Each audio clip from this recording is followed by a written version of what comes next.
tarde a todos, a todas. Nesse domingo, a liturgia apresenta um trecho do Evangelho de Lucas, capítulo 14, versículos 1, 7 a 14. Segundo o Evangelho de Lucas, esta é a terceira e última vez que Jesus almoça na casa de um fariseu. E sempre que Jesus está na mesa com os fariseus, esses piedosos, esses líderes espirituais, sempre é a ocasião de conflito.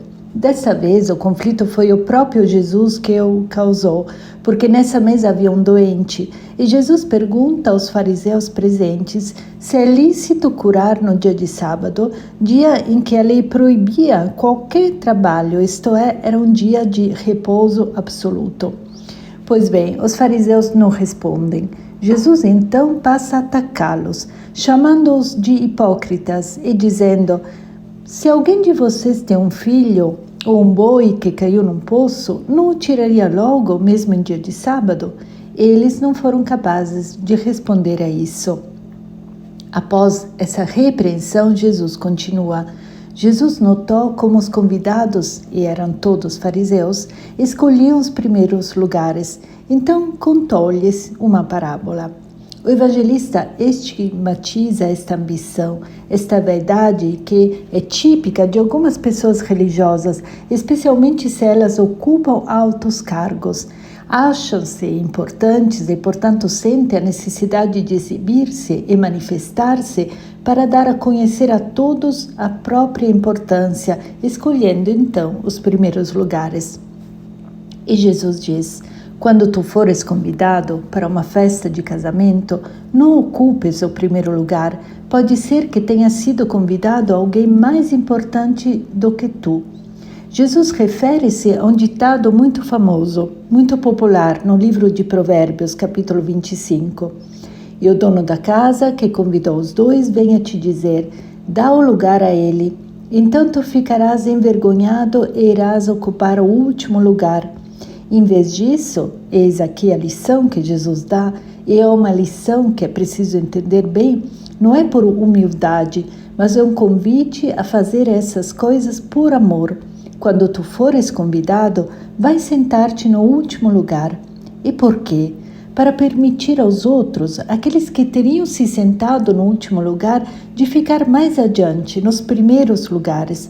Portanto, não é humildade, mas amor. Jesus tenta inverter a escala de valores da sociedade. Assim, quando chegar quem te convidou, te dirá: amigo, vem mais para cima.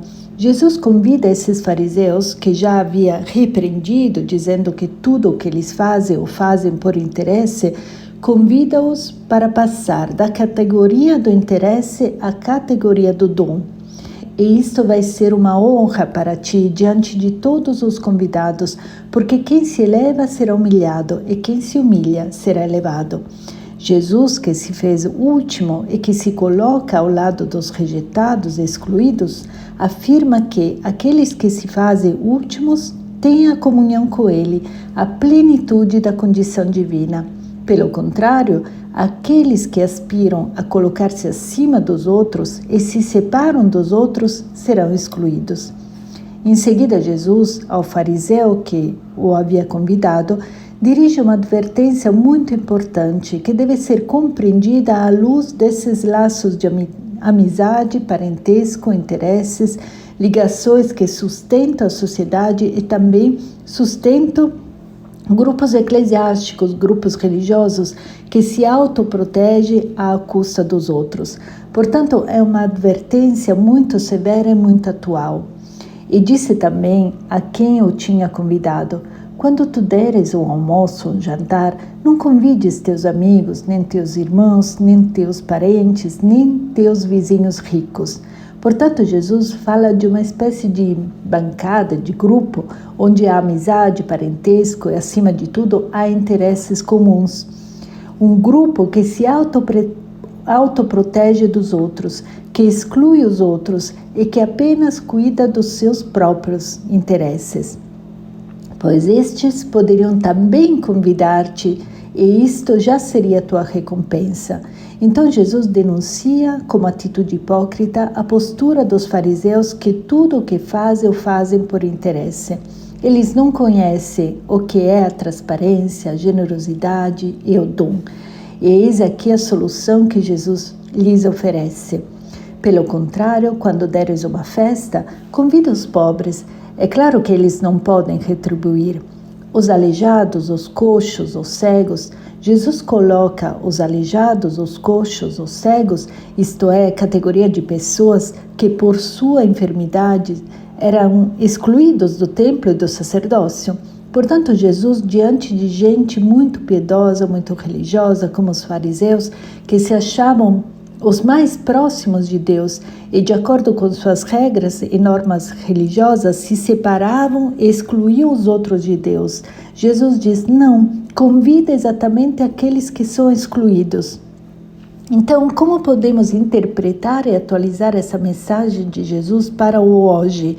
Aquelas categorias de pessoas que, com base nas convicções espirituais, crenças religiosas, origens étnicas ou raciais, estimamos como excluídos, invisíveis, rejeitados, são esses mesmos que devemos incluir e dar-lhes a nossa total atenção. Então, tu serás feliz, tu serás bem-aventurado, porque eles não te podem retribuir. Portanto, Jesus convida essa comunidade de fariseus para não agir mais com interesse, mas para viver na partilha, sempre com generosidade e amor para com os outros. Depois Jesus, que está falando aos fariseus, usa palavras religiosas que os fariseus podiam entender. Tu receberás a recompensa na ressurreição dos justos. Portanto, Jesus nos convida a não ficar de olho na recompensa imediata. Eu faço um favor a você porque você vai fazer a mesma coisa comigo e vice-versa, criando dessa forma um jeito de viver que exclui os outros de seus próprios interesses e seu próprio bem-estar. Então Jesus nos convida a dirigir toda a nossa atenção ao bem e ao bem-estar dos outros, e assim Deus será a nossa recompensa. Muito obrigada pela escuta e até semana que vem.